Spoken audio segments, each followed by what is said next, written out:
Okay, good day. So, today we're going to talk about study permit because most of my vlogs, lahat ng mga comments nyo, everyone is asking about study permit.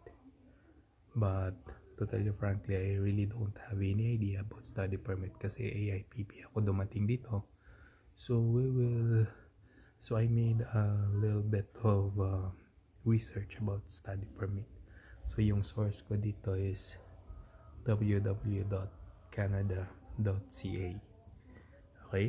So, study permit. So, we'll talk about the process, who can apply, getting the right documents, how to apply after you apply, and prepare for arrival. Okay, so first, let's define what is study permit. So, study permit is a document we issue that allows foreign national to study at designated learning institution. Okay. So, you might be asking, ano yung ibig sabihin ng designated learning institution? So, okay. So, designated learning institution is a school approved by a provincial or territorial government to host international student. Okay, so one example of an institution here in Moncton is yung NBCC. Okay, so let me be very clear that your study permit is not a visa. Doesn't let you enter Canada. So if you're applying for a study permit, kailangan mo din ng temporary visa in order to come in here in Canada. Okay? So how long can you stay in Canada, if ever? So usually, a valid study permit permits you kung gaano katagal yung study program mo. So for example, your study program would last 1 year. Ganon din katagal yung study permit nyo. Plus, an extra 90 days after your schooling, there's an extra 90 days. Halimbawa, if you want to extend or if you want to leave Canada, so you are given a 90 days period. Okay, so mostly yung ibang Pinoy is going for extension or applying for a PR. Okay, there's also conditions about if you're taking prerequisite courses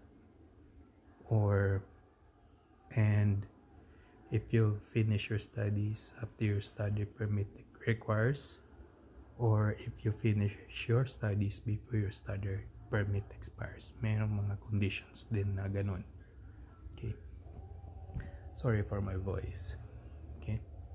So one question, can you go back home while studying? Yes, you can. If you leave Canada during your studies, you may need to show proof you're enrolled in your school when you return to Canada. And yung visitor visa mo or tsaka yung permit mo is not yet expired. Okay? So, those are the process. So, who can apply? Okay? Anybody, sino naman, kahit sino, pwede mag-apply. Even me, when I first planned to come to Canada, ito yung unang sinuggest sa akin kasi studying Canada is the easiest way and fastest way to come to Canada. Naswertehan ako for AIPP. Okay. So, sino ang pwede makapag-apply? Lahat, as long as you meet yung eligibility of requirements. So, what are the requirements? Okay, number 1 is you are enrolled at designated learning institution. Okay, So, dapat na-enrolled ka na sa isang school. So, if you're going to ask me paano mag-enroll, hindi ko alam. So, my advice sa inyo is you ask help from the professionals kung paanong steps, how to enroll in a certain school. So, for example, E-Square. They are professional, they are meticulous about the requirements. So, para walang masyadong palpak when it comes to gathering the documents kung gusto niyo mag-enroll, okay? So second requirements is prove you have enough money to pay for your tuition fees and living expenses in Canada. So I think this is what we call the proof of income or yung show money that you can support yourself here in Canada. So we will talk about that later, okay? Third is obeying the laws. You have no criminal record and get a police certificate. Of course, this is important. So, NBI police certificate in the Philippines. And if you are an OFW working in a certain country for 6 months or above, so you are also needed to get a police certificate. Okay. Are in good health and get a medical exam. Of course, dapat in good health. So, when I was doing my medical exam, we were tested for HIV. We are also tested for tuberculosis. No, usually a blood, urine, X-ray, and physical exam for your doctor. So we will check kung may mga mask kayo. No, anything. The next, and that would be those were the requirements that required, okay? And what are your responsibilities while studying in Canada? So the responsibilities is, of course, you make progress towards completing your program. Okay, so kailangan mo talagang tapusin and you are very, very serious about the studies. Second, respect any conditions listed on your study permit. So any conditions, you need to respect that. Then stop studying if you no longer meet the requirements, and once your permit expires, you need to leave to Canada. Okay? Unless if gusto nyo mag-extend. Okay? Depending on your cases, there may be conditions on your study permit. Okay? Such as if you're allowed to work in Canada. So mostly naman ng mga study permits, you are allowed to work in Canada. So you will be working part-time. I think yung allowed lang is 20 hours per week yung allowed sa inyo. Okay? If you're allowed to travel to within Canada, and the date you must stop studying in Canada. So those were the depending conditions. So meron ding courses that doesn't require the work permit. Okay? So those courses doesn't need the study permit. Those courses are short term studies. Yun yung 6 months or less na course. So you can study at any school in Canada without a study permit. So your program lasts 6 months or less. Your studies are part of a longer program, and you complete your studies within the time we approve you to stay in Canada. So usually 6 months after you enter. Okay? So next is getting the right documents. So what are the documents that you need? So syempre, if you are enrolled, you need to work on with your study permit and your visa. So what are the documents? Okay, so the documents is proof of acceptance, proof of identity, and proof of financial support. You may also need a letter of explanation. Okay, so what is proof of acceptance? Okay. proof of acceptance is your school must send you a letter of acceptance. Include the original or electronic copy of your letter with your study permit application. Okay? Proof of identity. So mostly yung proof of identity natin is a valid passport or travel document. Okay? Mostly passport. Okay? Then, two recent na passport sizes ng photo. So, usually, proof of identity, yung passport natin is okay na. Okay? Then the photo is mostly kinukuha yan sa visa application center already. Okay? Next is proof of financial support. When we say proof of financial support, you must prove that you can support yourself and the family members who come with you while you are in Canada. So what are the proof of funds? So usually, yung proof of funds na hinihingi is a bank draft that converted into Canadian dollars or any bank sa Philippines. At least you have a certificate na may ganito kang pera. No? Sometimes they would ask for your proof of your tuition fee na fully paid and your housing. Tinitingnan din nila yon. And syempre, if you're already in Canada, at least you can get a Canadian bank account in your name. Okay? So, when we say proof of financial support, most of the question is magkano talaga and magkano yung nung bitbit. So, according to my source, example, so if you and two family members want to come in Canada, okay, so living expenses for the student is $10,000. Then living expenses for the first family member is $4,000, and living expenses for the second family member is $3,000. Total of $17,000. Yun yung mga living expenses, no? That's excluding the tuition fee. So, parang panggastos nyo pa yan. So, what if yung family members mo is 18 years or older? Okay? So, example, living expenses is 11,000 for the student.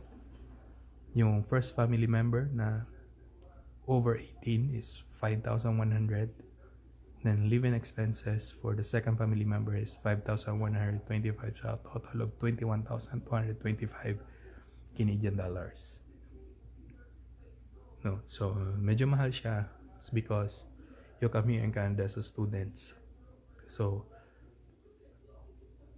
isip kasi nila, you don't have any income coming, so dapat may pera ka. Although, you will do part-time, then some of the family members maybe will find a full-time job. No? So, that would help. Okay? Next is the letter of explanation. So, this is a very easy na document. No? So, in the letter, it will help the visa officer understand your goals. So, why you want to study in Canada and that you are understand their responsibility as a student. Okay. So, next is how to apply. So you need to get your documents ready already. Okay, before you apply for a study permit. So, you have the acceptance letter from the school, a valid passport, then proof of funds that you can support your family. So, and some of the important documents that needed na sinid ko kanina. Okay? So, in applying, there are two ways. One is online. So, in online kasi, you don't need to pay courier fees or waiting for delivery time. Then, your applications may be processed more quickly. Then, it helps you make sure application is complete before you submit it. Then, you can quickly submit for more documents online. If the agency asks you to, then you get updates on the status of your application directly in your online account. So, meron ding yung iba is paper. So yung ginawa namin ni Macy's is we do paper. But there was a certain agency, yun nga si Nicole Druckmann, who help us process the papers. So sila nag-complete ng papers, then pinadala sa amin yung papers, then kami na ang nagpunta sa visa application center sa Cebu. So madali lang, pumunta kami doon, the officer checked all of our documents, tapos we were required to pay the biometrics fee already online, tapos hiningi yung receipt when our papers were complete. So doon na kinuha na kami ng biometrics, then photo, tigisa kami sa photo. Okay, so yun.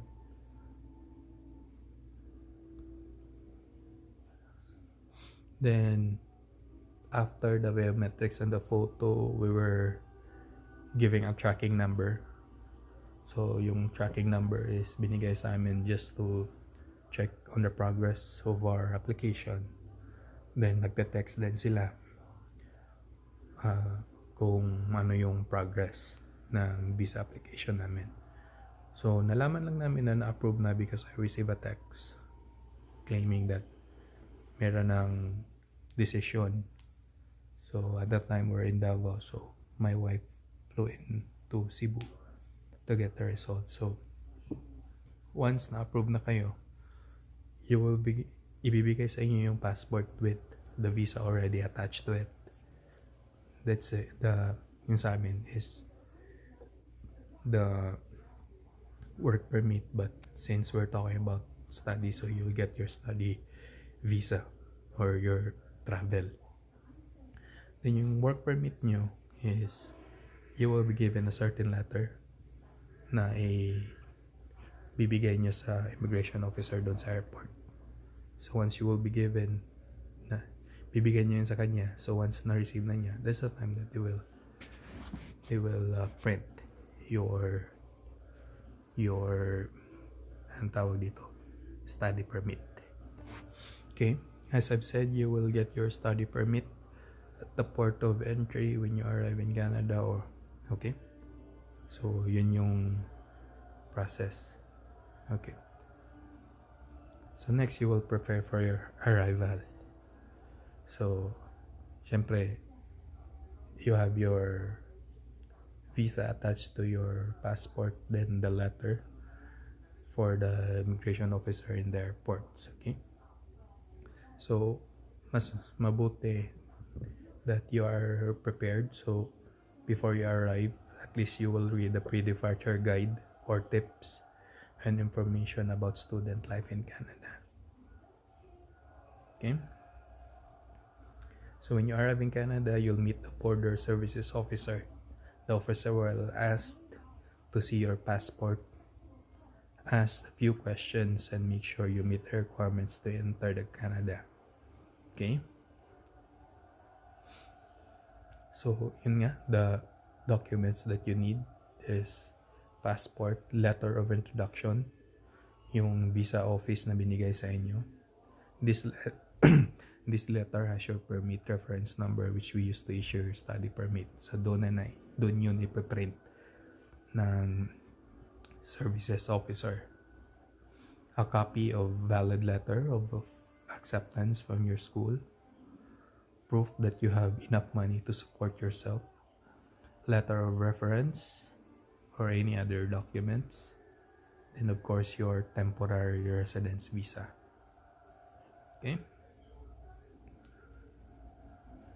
so yun na nga, your study permit has conditions, so mostly conditions will allow you to work in Canada. Okay, then health insurance, in case na magkasakit kayo, so the government of Canada doesn't pay for medical costs for foreign students. Health coverage for foreign students is different depending where you live in Canada. So you have to contact your school in Canada for information about health insurance.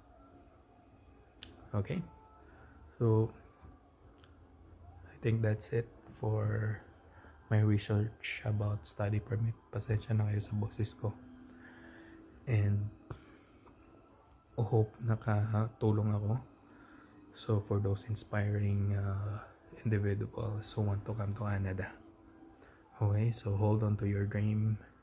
So pagpunta nyo ng Canada, study, then while you're studying, you can process your PR so that dito lang tayo sa Canada makapag-live permanently. Okay? So thank you and good day.